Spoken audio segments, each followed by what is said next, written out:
Good afternoon, everybody. Derek from the Rangers Review here with a selection of stories concerning Rangers this Tuesday, the 17th of September. We'll start with Barry Ferguson, who has been reacting to Dave King's comments on Talk Sport. This follows the news that we broke on Sunday evening that King was looking to come back to Rangers to replace John Bennett as chairman for a 2-year period. John Bennett, of course, stood down over the weekend due to health reasons, and then King then appeared on Talk Sport where he spoke to Jim White. Ferguson believes that Rangers face a crucial decision on whether to appoint a new CEO before naming a chairman.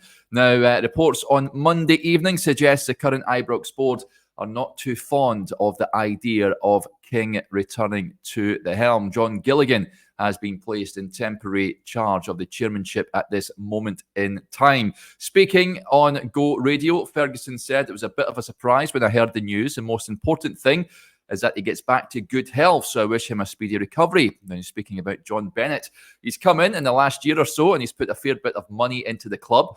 But when I heard the news, my first thoughts were I hope that he gets back to good health, as I said. Now, John Gilligan has come in as acting chairman, and John knows the club inside out. He was here previously, and I'm sure he will do a good job until a new chairman is going to be announced. I've known him for a long time, a very passionate Rangers man, and I think it's a very good appointment until they get the new chairman in place. And discussing King's comments, suggesting he would be keen on taking over the reins as chairman, Ferguson said, I've seen that it would be for a couple of years and wouldn't be a long-term plan. At this moment in time, John Gilligan has stepped in, and we just need to see what will arise with John Bennett stepping down for health reasons. But what I do know is Rangers do need a chairman in pretty soon and a CEO. They are the two most important people at the club. So I'm sure while John has stepped in on a caretaker basis, that will be one of his main priorities to make sure that Rangers get the right man to take them forward.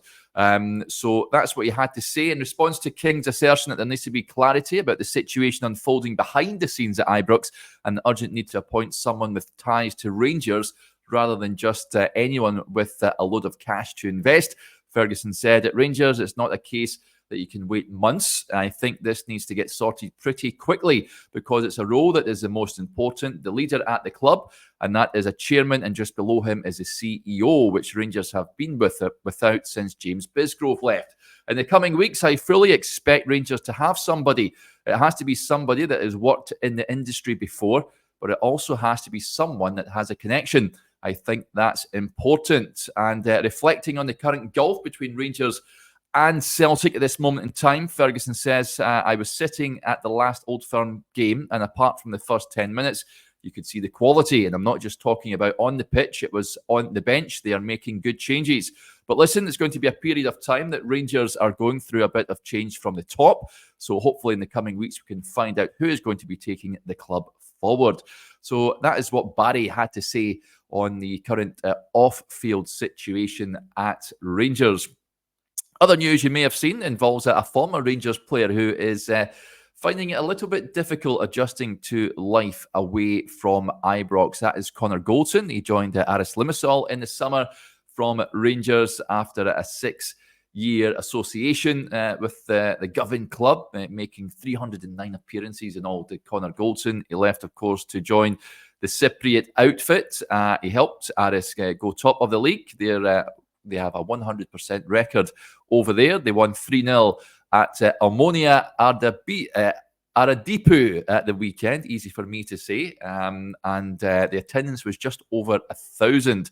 So Aris Limassol coach Alexei Shipolevsky has been speaking about Goldson and admitted it is taking him a little bit of time to adjust. He says it's not easy to play in an almost empty stadium. Connor Goldson was used to playing in front of 50,000 fans every other week when he was with Rangers, so it's not easy for him to adjust to this, but I am happy to get the win, and I thank the people who did show up for their support. So, from one extreme to the other, I think, for Connor Goldson.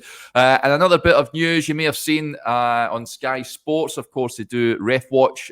Dermot Gallagher, the former Premier League referee, had his say on a flashpoint in Sunday's win over Dundee United when Conor Barron was caught by Emmanuel Adebayoga of Dundee United. Sparked a bit of a debate as to whether he should have seen red. This is what Gallagher had to say. When we look at it, he's very low and there's minimal contact.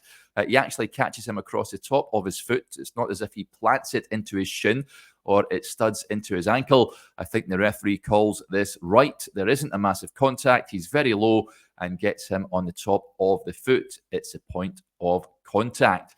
So that is what Dermot Gallagher had to say about that incident involving Connor Barron at the weekend. So there you go, folks. Some of the news involving Rangers this Tuesday. Remember, if you want to keep up to date with all the latest goings on from Ibrox, be sure to subscribe to the Rangers Review website and also to the YouTube channel as well. Just a heads up, Joshua and Adam are recording their latest tactics show for those of you that are extra members on the YouTube channel. So that should be with you a little bit later on this afternoon. Okay, I'll speak to you again tomorrow. Until then, enjoy the rest of your Tuesday. Bye.